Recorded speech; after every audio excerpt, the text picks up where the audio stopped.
Hire this is all about me. यहाँ पर आप मेरे बारे में जान सकते हैं, और मैं ऑलरेडी सोशल वर्क को पढ़ाता हूँ। जो लोग वीडियो को पहली बार देख रहे हैं वो यहाँ से देख सकते हैं। और this is the mobile number. कोई भी आपको क्वेरी है, कोई डाउट है regarding social work UGC net subject, उस पर आप कॉल कर सकते हैं, इसी मेल कर सकते हैं। और ये टेलीग्राम चैनल, इसको आप जरूर ज्वाइन कर लीजिए। यहाँ पर सभी notification, video link, notes, what जो मैं प्रोवाइड कराता हूँ वो इस टेलीग्राम चैनल के अंदर मैं शेयर कर देता हूँ। आप इस बारकोड को स्कैन कर लीजिए और आप इसको टेलीग्राम चैनल को ज्वाइन कर सकते हैं। Okay, and before begin this is the course, these are the courses. जो लोग, अगर आप ज्वाइन करना चाहते हैं कोर्सेज को, आप ज्वाइन कर सकते हैं। क्रैश कोर्स है। Okay, question number 60। Question number 60 का आंसर दीजिए। Group work model which is based on the erection ego psychology is called as, इसको क्या बोलते हैं? Development model, reciprocal, remedial, social group model. ये सभी के सभी 7 मॉडल जो है सोशल ग्रुप वर्क के, कल हम लोग डिस्कस किए थे। Social goal model, okay, remedial model, reciprocal model, problem solving model, psycho therapeutic model, developmental model, ये सभी के सभी।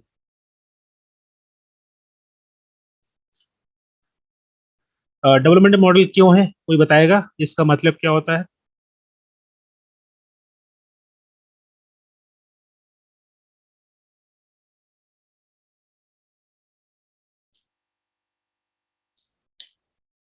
एनीबडी?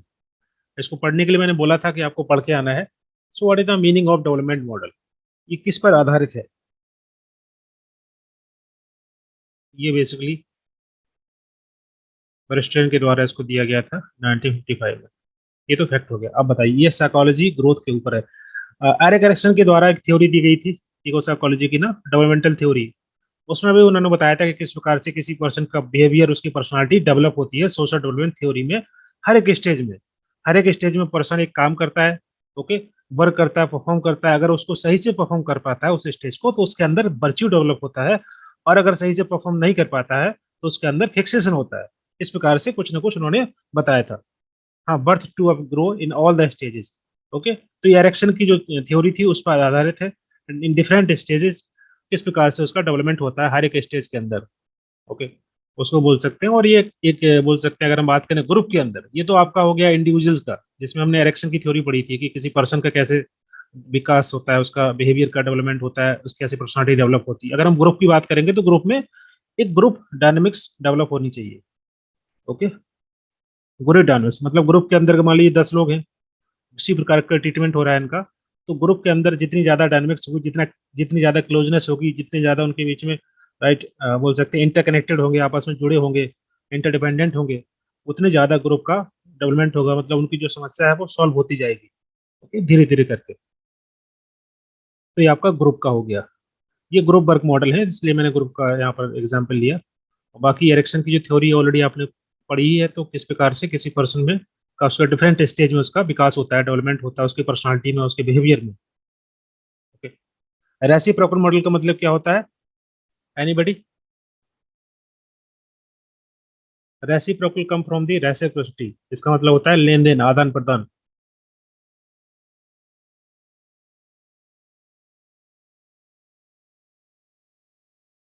एनीबडी?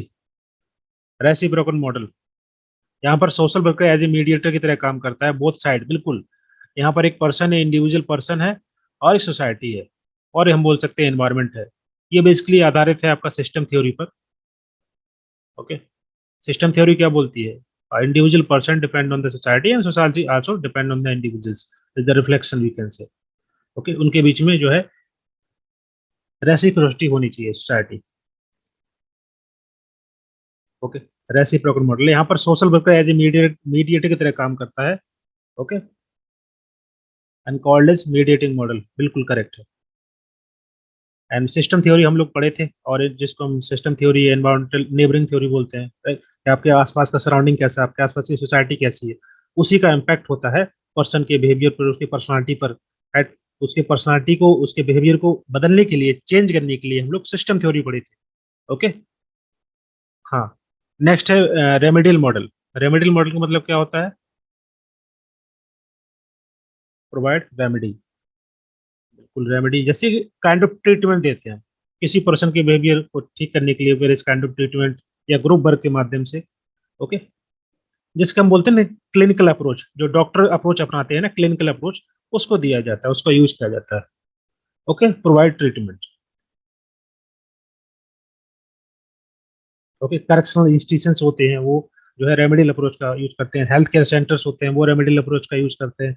ओके, ये सभी सभी काउंसलिंग प्रोवाइड कराना वो भी एक रेमेडियल अप्रोच होती है कि कैसे हम उसके बिहेवियर को ठीक करेंगे, कैसे ट्रीट करेंगे। जैसे डेविएंट बिहेवियर है, ओके, डिसफंक्शनिंग है किसी प्रकार की, उसको ठीक करने के लिए हम लोग रेमेडियल मॉडल का यूज करते हैं।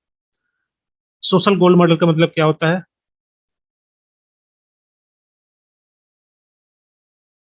कहाँ चला गया? हाँ, सोशल गोल्ड मॉडल का मतलब क्या होता है?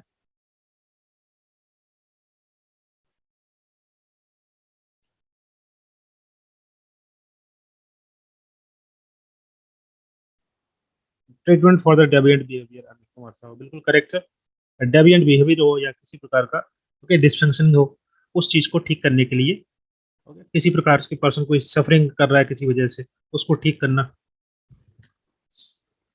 सोशल गोल मॉडल का मतलब क्या होता है? Goal oriented social work. Goals oriented नहीं नहीं, गोल ओरिएंटेड सोशल वर्क तो है ही। टू अट हाँ, ये थोड़ा ठीक है, टू अटेन ऑब्जेक्टिव। एक ग्रुप, एक समूह है, उसका जो ऑब्जेक्टिव है उसको अचीव करने के लिए एक पूरे के पूरे ग्रुप के अंदर एक सोशल कॉन्शियसनेस होनी चाहिए।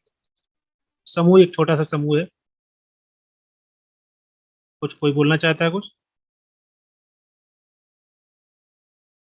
ओके, हाँ, एक छोटा सा समूह है। ओके, उसके अंदर एक सोशल कॉन्शियसनेस होनी चाहिए, समझ के लिए बनाए गए लक्ष्य के लिए एकता, समाज के लिए क्या लिखा हुआ है?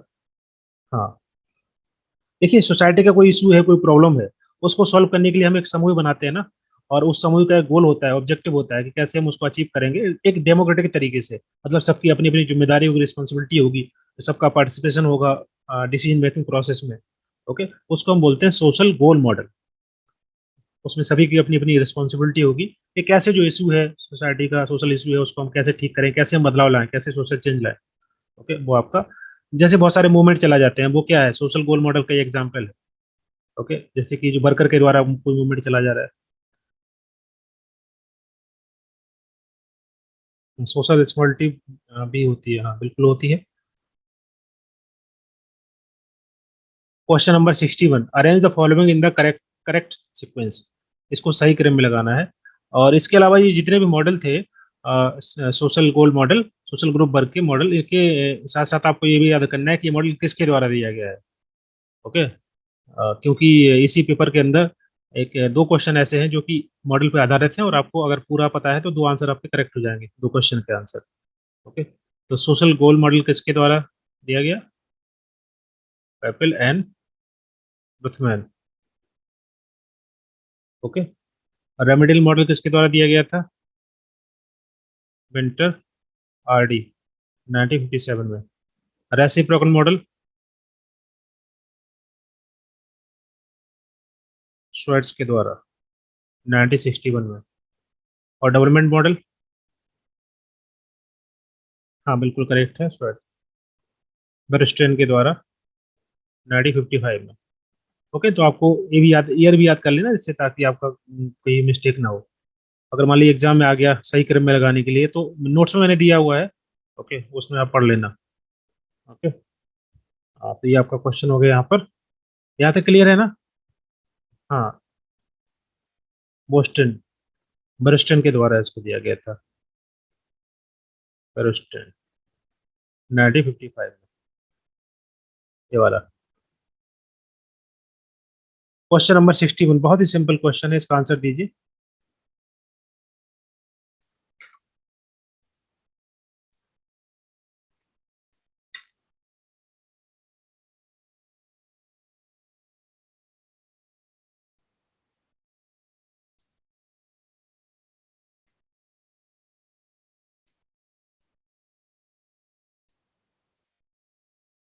सिक्सटी वन का सी, 61 का ए, जिसका सी है जिसका ए है उसको एक बार दोबारा देखिए।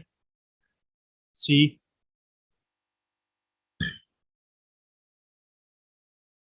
सी, okay.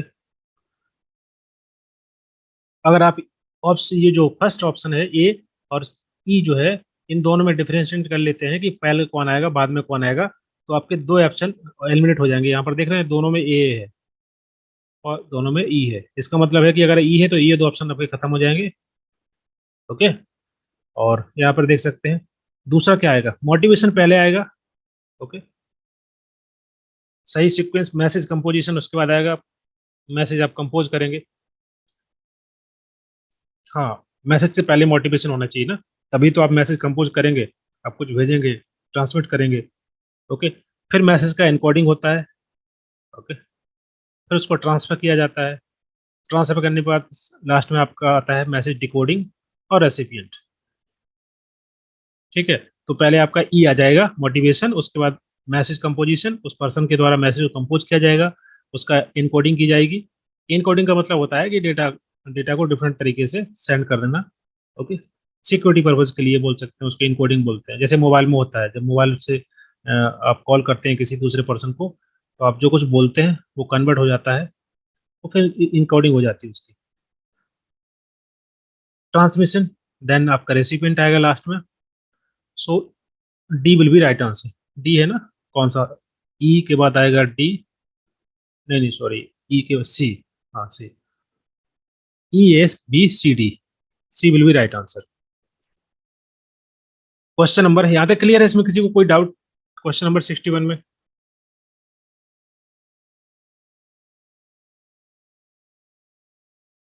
Okay, question number 62, arrange methods of dispute resolution by the manager in institution. किसी संस्था में जो किस प्रकार से डिस्प्यूट को रिजोल्व किया जाता है वो आपको बताना है। कोई इंस्टीट्यूशन हो सकती है, कोई इंडस्ट्री हो सकती है, कोई फैक्ट्री है, कहीं पर भी जहाँ पर लोग काम करते हैं। ओके, या फिर लोगों के बीच में किसी प्रकार का डिस्प्यूट होता है, तो उसको लेकर के यहाँ पर दिया गया है। ओके, तो पहले क्या आएगा, एजुकेशन, आर्बिट्रेशन, नेगोशिएशन, काउंसलेशन। ये जो टर्म दिए गए हैं आपको देखकर काफी डर लग रहा होगा कि यार ये इसका मतलब क्या होता है, ये आपस में काफी क्लोज होते हैं। लेकिन ऑप्शन आप देखेंगे तो आप इजीली तरीके से इसका आंसर लगा सकते हैं, बिना ज्यादा ज्यादा इसको समझे हुए भी।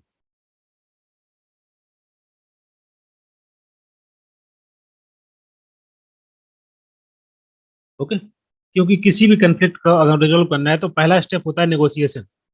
नेगोशिएशन करने से हम चीज़ों को आसान, ये मतलब बेसिक तरीका होता है, सबसे बेस्ट और बेसिक तरीका होता है डिफरेंसेस को सेटल करने का। तो सी पहले आ जाएगा। तो सी अगर पहले आएगा तो एक ही ऑप्शन है और कोई ऑप्शन है भी नहीं। ओके, तो सी आप आंसर लगा सकते हैं। उसके बाद आएगा डी, काउंसलेशन का मतलब क्या होता है, कोई बताएगा? काउंसलेशन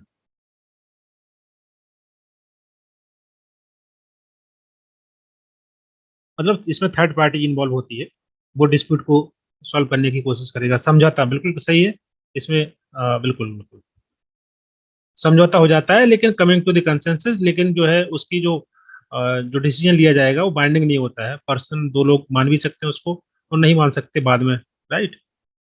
लेकिन समझौता होता है, kind of acceptance of settlement बोल के सॉल्व करने की कोशिश की जाती है। हाँ बिल्कुल है। तो आपका ये, उसके बाद आएगा नेगोशिएशन, नहीं हो पाएगा तो समझौता की कोशिश की जाती है। उसके बाद आएगा आपका कौन सा, आर्बिट्रेशन। आर्बिट्रेशन का मतलब क्या होता है?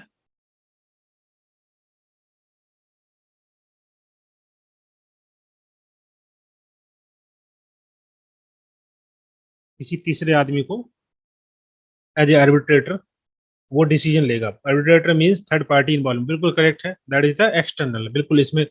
हाँ ठीक है, आउट ऑफ द कोर्ट मतलब कोर्ट में जाने की जरूरत नहीं होती है। यहाँ पर डिसीजन लिया जाता है तीसरे पर्सन के द्वारा, और अगर पहले से कंडीशन रखी जाती है कि तीसरे पर्सन जो कुछ बोलेगा वो बाइंडिंग होगा, उसका डिसीजन उसी को माना जाएगा, तो फिर उसी के डिसीजन को माना जाता है और उसका जो है डिस्प्यूट को खत्म कर दिया जाता है। लेकिन ये पहले कंडीशन रखी जाती है कि दोनों पार्टी रखेंगी कि हमारा जो आर्बिट्रेटर है उसकी जो डिसीजन लिया जाएगा, उसके द्वारा जो भी निर्णय लिया जाएगा वो बाइंडिंग होगा दोनों को, तो फिर दोनों मान जाएंगे इसकी बात। पहले से कंडीशन बनाई जाती है। नेक्स्ट है एजुकेशन, इसका मतलब क्या होता है?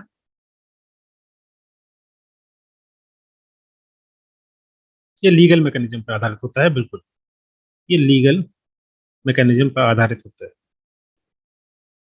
ओके, जुडिशियस होता है, बिल्कुल करेक्ट है। लीगल जो भी है उसको लेकर के, कोर्ट में जा करके प्रॉब्लम सुलझाना लीगल बेस्ड होता है। हाँ ठीक है।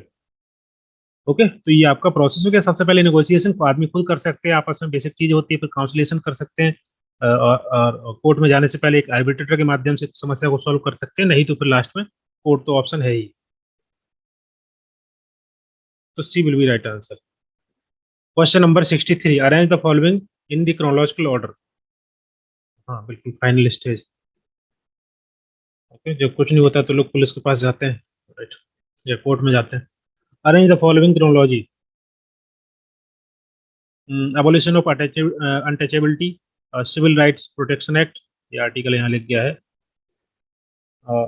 एक्ट यहाँ पर अटैचबिलिटी एक्ट आएगा। Schedule caste and schedule tribe prevention of atrocity act, ये एक्ट बेसिकली कब आए उसको सही क्रम में लगाना है, पहले कौन आया कौन बाद में आया।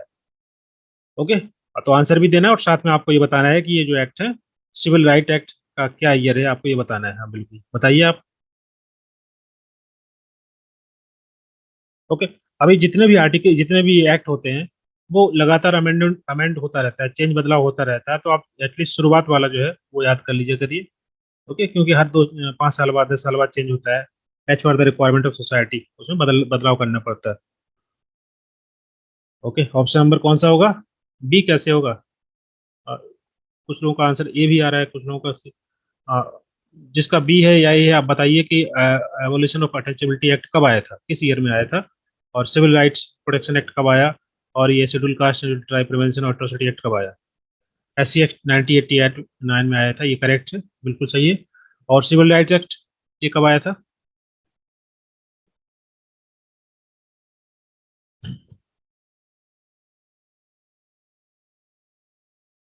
एनीबडी? और एवोल्यूशन ऑफ अनटचेबिलिटी एक्ट 1955 में आया, ओके करेक्ट है, हिमानी मिश्रा और अनिल कुमार साहू, बिल्कुल करेक्ट है, 1955। और civil protection civil right act कब आया? ये 1964 में भी आया, उसके बाद 1968 में भी आया, बदलाव हुआ है, तो लगातार चेंज हुआ है, तो आप इसको 64, हाँ 64 आप ले सकते हैं। तो ये सही क्रम में ऑलरेडी लगा हुआ है, सही सीक्वेंस में लगा है, 55 है, 64 है, 68 ये भी ले सकते हैं, और 1989 ले सकते हैं, तो आपका ये ऑलरेडी क्रम में लगा हुआ है, तो एबीसी हो जाएगा आंसर। ओके, इसमें किसी को कोई डाउट है? 1955 भी है, और ये civil right protection act.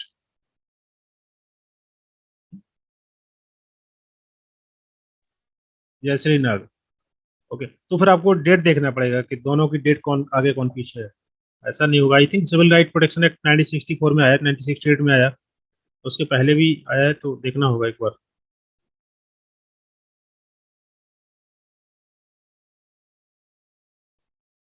Protection of civil rights act. Okay. Okay, हाँ तो अगर पहले आया है तो आपको फिर उसका डेट देख के देखना होगा कौन आगे कौन पीछे होगा, लेकिन एबोलिशन ऑफ अटैचबिलिटी एक्ट पहले आ गया था, है ना, उसके बाद ये सभी एक्ट आए। Next question 60 number, question number 64, who has given the formula for calculating rank correlation. हाँ, इसका आंसर दीजिए।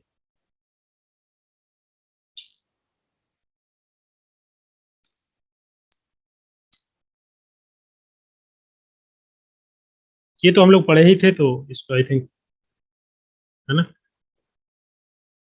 कुछ दिन पहले ही पढ़े। पार्सन रैंक कोफिशिएंट, जिसमें जहाँ पर रैंक दिया होता है वहां पर हम इसको फॉर्मूले को यूज करते हैं। Okay, C will be right answer, very simple question. Spearman, sorry, Spearman correlation coefficient. Question number 65, हाँ, children learn to add new words through the process called, किस प्रोसेस के माध्यम से जो बच्चे हैं नए वर्ड्स को जल्दी याद कर लेते हैं? एक्सटेंशन के माध्यम से, fast mapping, inspiration, new mapping. So which answer will be correct?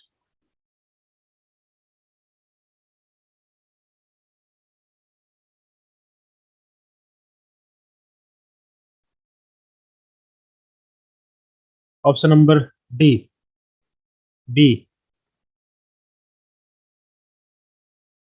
New mapping. Okay, what is the new mapping, what is the D mapping, बताइए। सॉरी, फास्ट मैपिंग, इसका मतलब क्या होता है?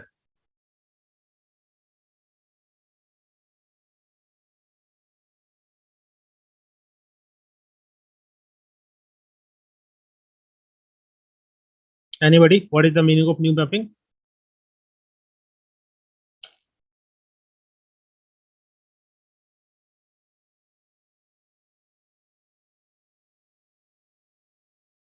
टू रिलेट, रिलेट करके।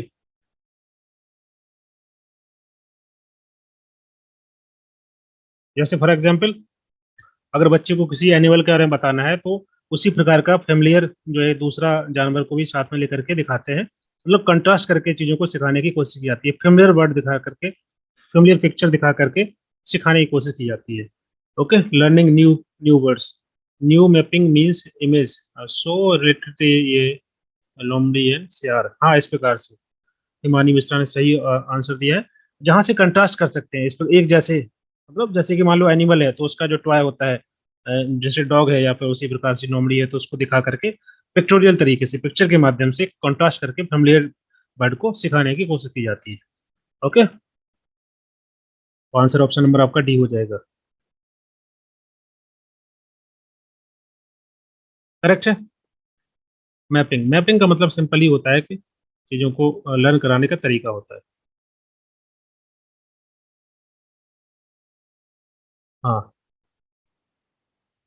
Okay. Question number 65, question number 66, the concept of cultural lag was given by, किसके द्वारा इस कंसेप्ट को दिया गया था?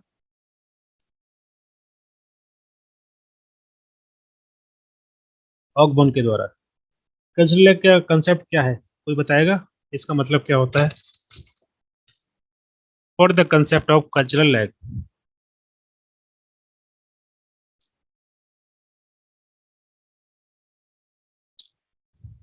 क्वेश्चन नंबर 66 का आंसर सी आ रहा है, सिंपल क्वेश्चन है। एंड उसका मतलब क्या होता है, what is the meaning of cultural lag, कोई बताएगा? Casteism, okay. और मतलब एक ऐसी सिचुएशन जहां पर एक जो है पहलू बहुत आगे बढ़ जाता है, जैसे टेक्नोलॉजी है, बहुत ज्यादा एडवांसमेंट हो रहा है, लेकिन हमारी सोसाइटी उतनी स्पीड से बदल नहीं रही, चेंज नहीं रही है, सोसाइटी का जो बिहेवियर है वो बदल नहीं रहा है, समाज के जो ओके चीजें हैं वो इतनी जल्दी नहीं बदल रही हैं, जो नॉर्म्स हैं, जो रूल्स हैं कल्चर के, देखिए कल्चर जो है धीरे धीरे बदलता है, लेकिन टेक्नोलॉजी जल्दी बदल जाती है। तो मटेरियल कल्चर और नॉन मटेरियल कल्चर के बीच का जो गैप होता है उसको हम लैग बोलते हैं। ओके, इसको यहाँ पर उन्होंने कल्चरल लैग बोला। ओके, एक मटेरियल कल्चर होता है और आपका नॉन मटेरियल कल्चर होता है। ओके, इन दोनों के बीच में जो गैप होगा उसको लैग बोलते हैं, वही आपका कल्चरल लैग कहलाता है। ओके, स्लोवर चेंज, बिल्कुल।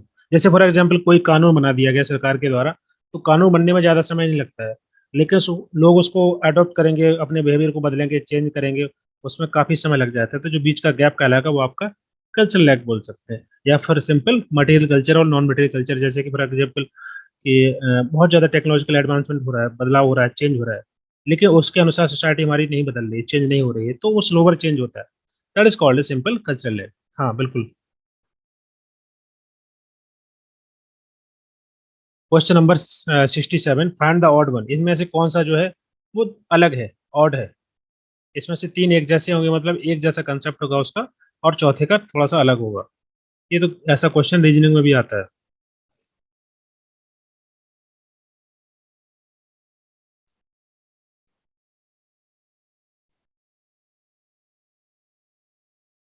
ओके, आंसर कुछ लोगों के डी आ रहे हैं, डी क्यों है? Anybody? Lay off, lockout and retracement का मतलब क्या होता है, तीनों का मतलब बताइए, और इसके बाद फिर बताइए कि क्यों डिफरेंट है।